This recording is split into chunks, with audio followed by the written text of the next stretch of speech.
Students, आज की video में हम लोग डिस्कस करेंगे central banking and it's functions. तो सबसे पहले हम लोग देखेंगे मीनिंग ऑफ सेंट्रल बैंक। जैसा कि हम सभी को पता है, central bank is the supreme monetary institution. Central bank जो है एक सुप्रीम मॉनेटरी इंस्टीट्यूशन होता है, ठीक है। वो सबसे बड़ी संस्था होती है हमारी कंट्री में मॉनेटरी इंस्टीट्यूशन की। जो है उसका काम, वो मनी मार्केट में एक लीडर के रूप में काम करता है। उसका काम होता है कंट्रोल करना, रेगुलेट करना और सुपरवाइज करना कमर्शियल बैंक्स की एक्टिविटीज को। It is the leader of money market and as such controls, regulates and supervise the activities of commercial banks. It is the central monetary authority. वो एक central monetary authority होती है which manages the currency and credit policy of the country।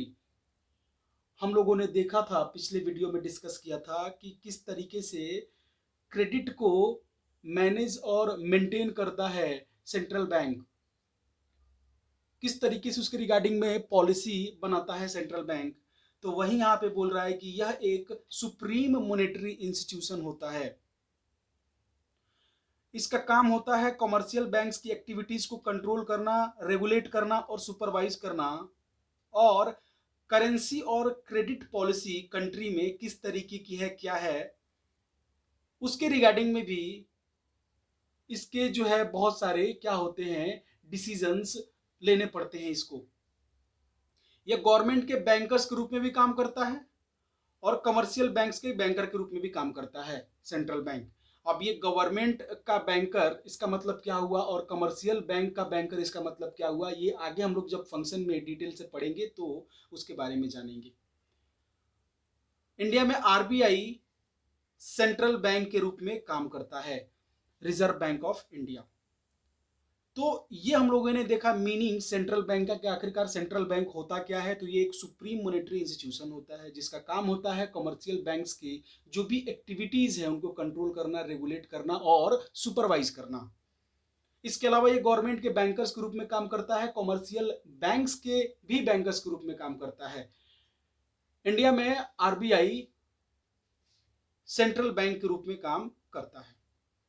एक एक करके हम लोग function के बारे में यहाँ पे देखेंगे। सबसे पहला फंक्शन है बैंकर्स ऑफ नोट इशू। इसके पास राइट होता है नोट इशू का। The central bank has the sole monopoly of note issue in almost every country. लगभग हर एक देश में ये सोल मोनोपोली होता है सेंट्रल बैंक के पास। क्या? तो नोट इशू करने का, नोट प्रिंट करने का, नोट इशू करने का राइट जो है वो सेंट्रल बैंक के पास ही होता है लगभग हर एक देश में। The currency notes printed and issued by the central bank become unlimited legal tender money through out the country. जो नोट सेंट्रल बैंक के द्वारा प्रिंट किए जाते हैं और इशू किए जाते हैं वो note unlimited legal tender money होते हैं। अनलिमिटेड लीगल टेंडर मनी क्या है, इसके बारे में डिटेल में मैंने इसी जो है चैनल पे अपने वीडियो में डिस्कस किया है, क्लासिफिकेशन ऑफ मनी में, आप लोग उसको देख सकते हैं। तो जो नोट प्रिंट किए जाते हैं, इशू किए जाते हैं, वो अनलिमिटेड लीगल टेंडर मनी होते हैं। मतलब कि उससे कितना भी अमाउंट में क्या किया जा सकता है, पेमेंट किया जा सकता है। वो गवर्नमेंट के द्वारा ऑथोराइज्ड होते हैं। कोई भी पर्सन उस मनी में पेमेंट एक्सेप्ट करने से डिनाई नहीं कर सकता है। उसे हम लोग बोलते हैं legal tender money. However, the monopoly of central bank to issue the currency notes may be partial in certain country। कुछ कंट्री में जो है पार्शियल होता है, मतलब कि कुछ जो नोट है वो क्या, तो सेंट्रल गवर्नमेंट भी इशू करती है और प्रिंट करती है। जैसे एग्जांपल के रूप में हमारे इंडिया में जो 1 रुपए के नोट है और जो सिक्के हैं उसे मिनिस्ट्री ऑफ फाइनेंस इशू करता है, और बाकी जितने भी नोट हैं all other notes are issued by the Reserve Bank of India. बाकी जितने भी तरह के नोट्स है उसको रिजर्व बैंक ऑफ इंडिया क्या करता है, प्रिंट करता है और इशू करता है। तो पहला काम क्या था, बैंक ऑफ नोट इशू। इसके पास सोल मोनोपोली होता है नोट इशू करने का, नोट प्रिंट करने का। हालांकि इंडिया में जो सिक्के हैं, 1 रुपए के नोट हैं, वो जो मिनिस्ट्री ऑफ फाइनेंस है वो इशू करता है। इसके अलावा जितने भी तरह के नोट्स है वो सारे के सारे प्रिंट और इशू कौन करता है? आरबीआई करता है। जो दूसरा फंक्शन है वो है bankers agent and adviser to the government. ये गवर्नमेंट का बैंकर भी है, उसका एजेंट भी है और गवर्नमेंट का एडवाइजर भी है। कैसे? तो एक बैंकर के रूप में कैसे गवर्नमेंट के लिए काम करता है पहले वो देखते हैं। As a banker to government, the central bank performs the same function for the government as a commercial bank performs for its customer. एक बैंकर्स के रूप में सेंट्रल बैंक हर वो काम करता है जो कमर्शियल बैंक अपने कस्टमर्स के लिए करता है। जैसे कि ये अकाउंट मेंटेन करता है, it maintains accounts of the central bank as well as of the central government as well state government. Central bank में जो सेंट्रल गवर्नमेंट होता है या स्टेट गवर्नमेंट होता है उसका अकाउंट मेंटेन होता है। जैसे कमर्शियल बैंक में हम कस्टमर का, हम ग्राहकों का जैसे अकाउंट मेंटेन होता है, उसी तरीके से जो सेंट्रल बैंक है आरबीआई है उसके पास सेंट्रल गवर्नमेंट और स्टेट गवर्नमेंट का क्या अकाउंट मेंटेन होता है। It receives deposits from government, या गवर्नमेंट से डिपॉजिट भी एक्सेप्ट करता है। गवर्नमेंट क्या करता है? इसमें डिपॉजिट भी करता है पैसा। It makes short term advances to the government, ये गवर्नमेंट को शॉर्ट टर्म एडवांसेस भी देता है। It collects cheque and draft deposit in government account, यह चेक भी कलेक्ट करता है और ड्राफ्ट भी और गवर्नमेंट अकाउंट में डिपॉजिट करता है। ठीक है, यानी ये सारे काम जो है ये गवर्नमेंट के लिए करता है एक बैंकर्स के रूप में। तो इन बेसिस पर हम बोल सकते हैं क्या कि जो सेंट्रल बैंक है वो बैंकर्स टू द गवर्नमेंट है। अब गवर्नमेंट के एजेंट के रूप में कौन सा काम करता है वो हम लोग देख लेते हैं। As a agent to the government, the central bank collect taxes and other payment on behalf of the government. Government के एजेंट ग्रुप में ये कौन सा काम करता है? तो ये टैक्स कलेक्ट करता है, ये अदर पेमेंट जो है कलेक्ट करता है गवर्नमेंट के बिहाफ में। It raises loans from the public and दस मैनेज पब्लिक डेब्ट, ये गवर्नमेंट के बिहाफ में लोगों से क्या करता है? लोन भी अरेंज करता है, यानी कि पब्लिक डेब्ट भी मैनेज करता है। किसके बिहाफ में? सेंट्रल गवर्नमेंट के बिहाफ में। It also represents the government in the international financial institutions and conferences, जो भी बाहर विदेशों में जो इंटरनेशनल फाइनेंशियल इंस्टीट्यूशंस वगैरह या कॉन्फ्रेंस वगैरह में क्या होता है? ये गवर्नमेंट के तरफ से उसका एजेंट बन के पार्टिसिपेट करता है, यानी गवर्नमेंट के एजेंट के रूप में इसके ये सारे काम हैं।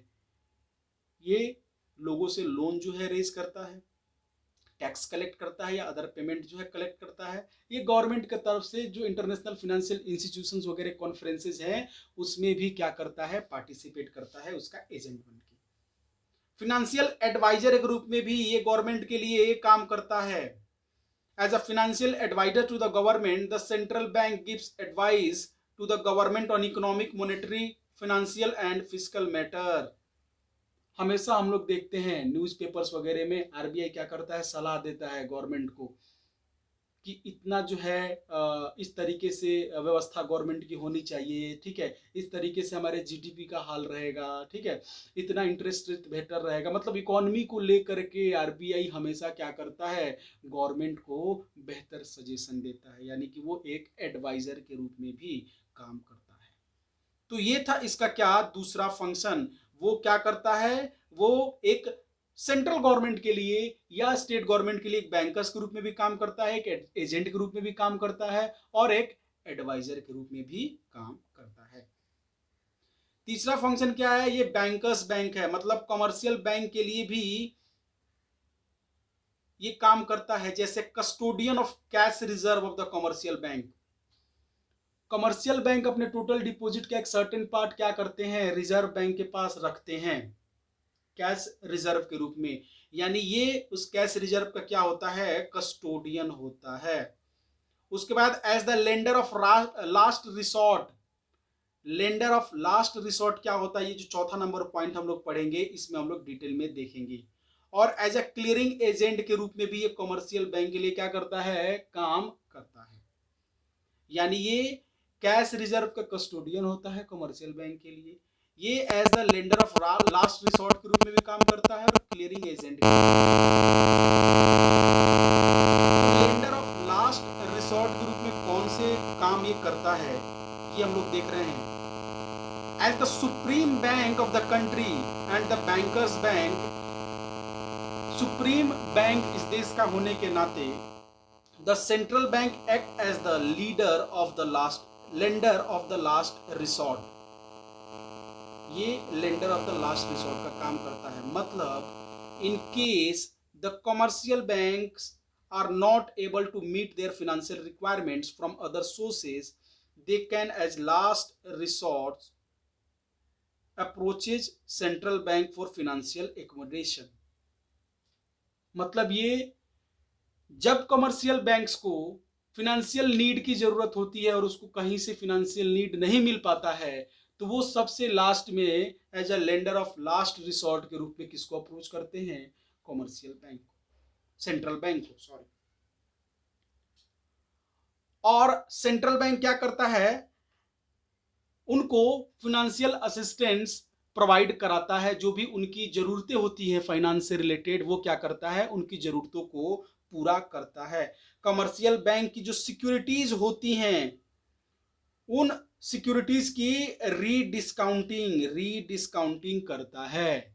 ठीक है, यानी कि जो भी उनकी सिक्योरिटीज हैं उनकी रीडिस्काउंटिंग करता है, उनके बदले में क्या देता है, पैसे देता है। यानी जब कमर्शियल बैंक्स को कहीं से उनकी फाइनेंशियल नीड पूरी नहीं हो पाती है, तो वो आरबीआई के पास जाते हैं और उनसे पैसे लेते हैं। यानी आरबीआई क्या करता है, परफॉर्म करता है function lender of last resort के रूप में। पांचवा फंक्शन इसका क्या है, custodian of foreign exchange reserve.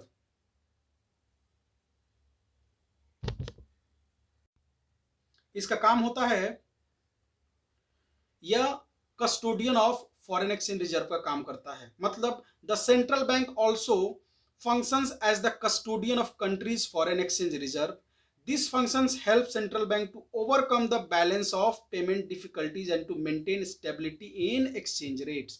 इसको ये राइट्स होता है, ये फॉरेन एक्सचेंज को क्या करता है, अपने पास कलेक्ट करके और अपने पास रखता है। इसके पास राइट होता है, आप फॉरेन एक्सचेंज को क्या कर सकते हो, मार्केट से परचेज कर सकते हो या फिर इसे सेल कर सकते हो। तो जब भी आरबीआई को ऐसा लगता है कि अभी फॉरेन एक्सचेंज में फॉरेन करेंसी जो है उसकी वैल्यू कम है, तो वो उसको क्या करता है, परचेज कर लेता है। और जब भी उसको लगता है कि इसकी फॉरेन एक्सचेंज की जो वैल्यू है वो ज़्यादा हो गई है, तो वो क्या करता है, जो उसके पास रहता है उसको क्या करता है, वो सेल कर देता है।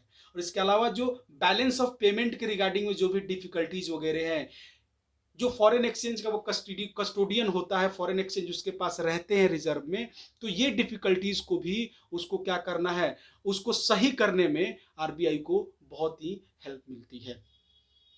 आई बात समझ में? तो फॉरेन एक्सचेंज के रिगार्डिंग में राइट्स भी आरबीआई के पास होते हैं। वो फॉरेन एक्सचेंज को क्या करता है, अपने पास कलेक्ट करके रखता है। उसको सेल करने का और परचेज करने का भी राइट क्या होता है, सेंट्रल बैंक के पास होता है। छठा है कंट्रोलर ऑफ क्रेडिट। इसके बारे में ज्यादा तो आप सब जान गए होंगे कि किस तरीके से ये क्रेडिट के कंट्रोल में बहुत इंपॉर्टेंट रोल प्ले करता है। कंट्रोलर ऑफ क्रेडिट,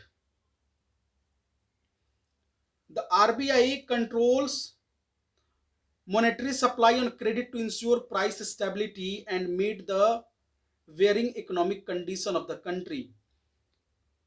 ये प्राइस स्टेबिलिटी में बहुत इंपॉर्टेंट रोल प्ले करता है। जब भी लगता है कि इकोनॉमी में महंगाई बहुत ज़्यादा बढ़ गई है, उसका रीजन, एक बहुत बड़ा रीजन होता है करेंसी का फ्लो क्या हो जाना, ज़्यादा हो जाना। जब करेंसी का फ्लो ज़्यादा हो जाता है तो सबकी डिमांड इन्हांस हो जाती है, क्योंकि सबके पास पैसे हो जाते हैं। तो उसके लिए वो क्या करता है, क्रेडिट कंट्रोल मेजर्स को अपनाता है। मतलब जो हम लोगों ने मेजर्स देखे थे, बैंक रेट पॉलिसी हो गया, ओपन मार्केट ऑपरेशंस हो गया, है ना, जो सीआरआर वगैरह हो गया, उसको क्या कर देता है, वो राइज कर देता है, बैंक रेट को बढ़ा देता है। इससे क्या होता है कि जो करेंसी का फ्लो है इकोनॉमी में वो कम हो जाता है। इससे डिमांड कम होती है और जो प्राइस लेवल बढ़ा हुआ रहता है वो घट करके नॉर्मल लेवल पे आ जाता है। ठीक इसके अपोजिट, जब प्राइस बहुत ही कम हो जाता है, जब इकोनॉमी में एकदम ग्रोथ नहीं होता है, मनी का जो सर्कुलेशन है वो एकदम कम हो जाता है, तो आरबीआई क्या करता है, आरबीआई बहुत सारे करेक्टिव मेजर्स यूज करता है। वो बैंक रेट को क्या कर देगा, घटा देगा, है ना। वो ओपन मार्केट ऑपरेशंस में से जो भी सिक्योरिटीज है उसको जो है खरीदना शुरू कर देगा, है ना। कैश रिजर्व रेशियो को क्या करेगा, घटा देगा। इससे कमर्शियल बैंक्स क्या करेंगे, ज्यादा से ज्यादा लोन प्रोवाइड करने लगेंगे। करेंसी का ज्यादा से ज्यादा इकोनॉमी में क्या हो जाएगा, फ्लो हो जाएगा। डिमांड बढ़ेगी, लोगों की परचेजिंग पावर क्या होगी, वो ज्यादा स्ट्रांग होगी, यानी इकोनॉमी में तेजी आएगी। प्राइसेस क्या होंगे, वो जो घटे हुए थे एकदम वो थोड़े से इंक्रीज होंगे, इकोनॉमी में बूम का सिचुएशन आएगा। तो क्रेडिट को किस तरीके से कम करना है या क्रेडिट की फैसिलिटीज को किस तरीके से बढ़ाना है, as a controller of credit का फंक्शन भी ये आरबीआई क्या करता है, परफॉर्म करता है। इसके अलावा कुछ प्रमोशनल और डेवलपमेंट फंक्शंस भी हैं जो कि हमारा आरबीआई क्या करता है, जो हमारा सेंट्रल बैंक है वो परफॉर्म करता है, उसके बारे में भी हम लोग देखते हैं। सबसे पहला है agriculture finance. The RBI has been extending advice and financial assistance to the cooperative credit institution for the development of agriculture and allied rural activities since its inception in 1935। जब आरबीआई बना उसके बाद से ही आरबीआई का कहीं ना कहीं focus था किस पे, तो एग्रीकल्चर के डेवलपमेंट पे, ताकि एग्रीकल्चर सेक्टर क्या हो, हमारा ग्रो करे, आगे बढ़े। तो एग्रीकल्चर सेक्टर ग्रो करेगा, आगे बढ़ेगा तभी जब फाइनेंसिंग की सुविधा उसको मिलेगी, यानी किसानों को हमारे किसानों को आसानी से लोन वगैरह मिलेगा, तभी तो वो क्या करेंगे, बेहतर इक्विपमेंट्स वगैरह परचेज कर सकेंगे, है ना। हमारा एग्रीकल्चर सेक्टर डेवलप्ड हो सकेगा।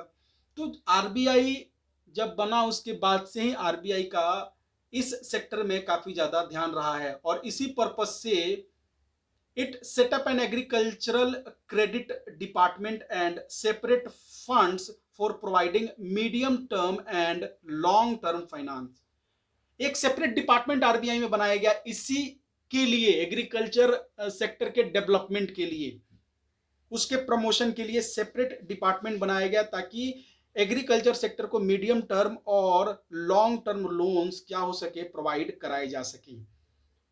1982 में जो ये डिपार्टमेंट्स हैं उनको पास आउट कर दिया गया national bank for agriculture and rural development, NABARD को। 1982 में जब नाबार्ड बना, जो कि नाबार्ड का काम ही यही है एग्रीकल्चर सेक्टर के डेवलपमेंट और उसके प्रमोशन एक्टिविटीज को क्या करना, उसको उसकी देखरेख करना, उसको और ज्यादा बढ़ाना, एग्रीकल्चर सेक्टर को सपोर्ट करना, वो सेक्टर ग्रो करे, स्पेशली उसी के लिए नाबार्ड बनाया गया। तो 1982 में जब नाबार्ड बना तो जो आरबीआई में जो सेपरेट डिपार्टमेंट था एग्रीकल्चर से रिलेटेड, वो क्या हुआ, वो जो है उसको पास ऑन कर दिया गया नाबार्ड को। तो आरबीआई ने एग्रीकल्चर के प्रमोशन और उसके डेवलपमेंट के लिए अपनी स्टैब्लिशमेंट, अपनी स्थापना के बाद से ही बहुत सारे काम किए हैं। दूसरा इंडस्ट्रियल फाइनेंस। इंडस्ट्रियल फाइनेंस के सेक्टर में भी आरबीआई ने बहुत सारे डेवलपमेंट और प्रमोशनल जो है काम किए हुए हैं। The RBI set up an industrial credit department in 1957 to advise and help the bank in providing financial assistance to industries and setting up financial institution like state financial institution IFSC, IDBI, ICICI। हमने देखा agriculture sector में RBI ने बहुत सारे काम किए हैं, लेकिन इंडस्ट्रियल सेक्टर में भी वो कम पीछे नहीं रहा है। इंडस्ट्रियल सेक्टर में भी उसने state financial institution, IDBI, ICICI जैसे जो फाइनेंशियल इंस्टीट्यूशंस हैं उनको स्टेब्लिश किया गया है। उनके डेवलपमेंट, उनको आगे बढ़ाने के लिए उस दिशा में आरबीआई ने क्या किया है, काम किया है। और इन इंस्टीट्यूशन का जो प्राइमरी मोटिव है वो क्या है, इंडस्ट्रीज को क्या करना, सपोर्ट करना, उनकी फाइनेंशियल नीड को क्या करना, पूरा करना। इसके अलावा नेशनल इंडस्ट्रियल क्रेडिट फंड्स की भी जो है स्थापना की गई 1964 में, जो लार्ज इंडस्ट्रीज है उनको फाइनेंशियल असिस्टेंस प्रोवाइड कराने के लिए। तो ऐसा नहीं है कि सिर्फ एग्रीकल्चर सेक्टर पे ही ध्यान दिया गया है, जो हमारी इंडस्ट्री सेक्टर है उसके लिए भी सेपरेट फाइनेंशियल इंस्टीट्यूशंस बनाए गए हैं आरबीआई के द्वारा, ताकि हमारा जो इंडस्ट्रियल सेक्टर है वो भी क्या कर सके, ग्रो कर सके। जैसे आईडीबीआई, आईसीआईसीआई, आईएफएससी या फिर नेशनल इंडस्ट्रियल क्रेडिट फंड्स, ये सारी जो जो फाइनेंशियल इंस्टीट्यूशन है इनका मेन पर्पस ही यही था कि इंडस्ट्रीज को क्या मिल सके, फाइनेंशियल सपोर्ट मिल सके और वो ज्यादा ग्रो कर सके। तो हमने देखा कि एग्रीकल्चर सेक्टर के डेवलपमेंट और प्रमोशन के सेक्टर में भी आरबीआई का जो है बहुत सारा महत्वपूर्ण योगदान रहा है, उसका काम रहा है। और इसके अलावा इंडस्ट्रियल फाइनेंस के सेक्टर में भी वो इंपॉर्टेंट रोल प्ले करता है। अब आरबीआई का फंक्शन है development and regulation of banking system. The RBI has played an important role in the development and promotion of banking in the country. It has spread banking to the remotest concern of India through its lead bank scheme. बैंकों का जाल बनाने में मतलब होता है ना कि मतलब जो एकदम पिछड़े से पिछड़े एरिया है वहां पे भी कहा क्या हो, वहां तक बैंकों की पहुंच हो, जो आम लोग हैं वो क्या, तो बैंकों से जुड़े। यानी कि बैंकिंग सिस्टम को क्या करना, डेवलप्ड करना, ये भी एक बहुत बड़ा फंक्शन है आरबीआई का। बहुत सारे बैंकों को क्या करना, एस्टेब्लिश करना, खोलना, बैंकिंग व्यवस्था को इतना जो है डेवलप्ड करना, प्रमोट करना कि लोग क्या हो, जागरूक हो और वो बैंकिंग सिस्टम से जुड़े, ज्यादा से ज्यादा जो है अकाउंट ओपन हो, ज्यादा से ज्यादा ट्रांजेक्शन जो है वो बैंकों के थ्रू हो। तो ये भी डेवलपमेंट और प्रमोशन की एक्टिविटीज बैंकों के डेवलपमेंट के रिगार्डिंग में, कमर्शियल बैंकों के डेवलपमेंट के रिगार्डिंग में भी ये भी एक बहुत बड़ा क्या है, इंपॉर्टेंट फंक्शन है। आई बात समझ में? इस सेक्टर में आईडीबीआई, आईएफएससी, आईसीआईसीआई, सिडबी, ये सारे फाइनेंशियल इंस्टीट्यूशन को आरबीआई ने क्या किया, एस्टेब्लिश किया, ताकि लोगों तक क्या हो सके, बैंकों की पहुंच हो सके, लोग बैंकों में जाएं, बैंकों से ट्रांजेक्शन करें, लोग बैंकों के प्रति जागरूक हो सके। तो ये था हम लोग का क्या आज के वीडियो में फंक्शंस ऑफ सेंट्रल बैंक। तो हम लोगों ने देखा कि सबसे पहला जो उसका फंक्शन था, जो जनरल फंक्शन होता है उसमें, कि वो नोट इशू, यानी उसका पास सोल मोनोपोली होता है नोट इशू का। वो गवर्नमेंट के बैंकर्स का भी काम करता है, गवर्नमेंट के एजेंट का और उसके एडवाइजर का भी काम करता है। वो कमर्शियल बैंक के बैंकर्स का भी काम करता है। वो लेंडर ऑफ लास्ट रिसोर्ट भी है कमर्शियल बैंक के लिए। जब उसको कहीं से भी कोई फाइनेंशियल सपोर्ट नहीं मिलता है तो आरबीआई के पास जाता है और आरबीआई उसको फाइनेंशियली क्या करता है, जो भी उसकी फाइनेंशियल नीड है उसको फुलफिल करता है। फॉरेन एक्सचेंज रिजर्व का भी कस्टोडियन है। फॉरेन एक्सचेंज रिजर्व को सेल करना, परचेज करने का भी राइट किसके पास है, रिजर्व बैंक के पास है। जो भी बैलेंस ऑफ पेमेंट की डिफिकल्टीज वगैरह है, ये सारी की सारी को दूर करने में आरबीआई बहुत इंपॉर्टेंट रोल प्ले करता है। क्रेडिट कंट्रोल मेजर्स भी वो क्या करता है, अप्लाई करता है इकोनॉमी में, जिससे करेंसी के फ्लो को बढ़ाया जा सके या कम किया जा सके, जिससे प्राइस लेवल मेंटेन हो सके। तो ये भी एक बहुत इंपॉर्टेंट फंक्शन है आरबीआई का जो परफॉर्म करता है।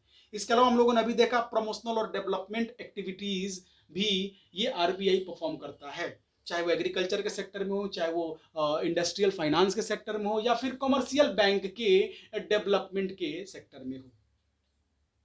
आई होप आप लोगों को ये वीडियो समझ में आया होगा अच्छे से। फिर हम लोग मिलते हैं नेक्स्ट वीडियो में। Thank you.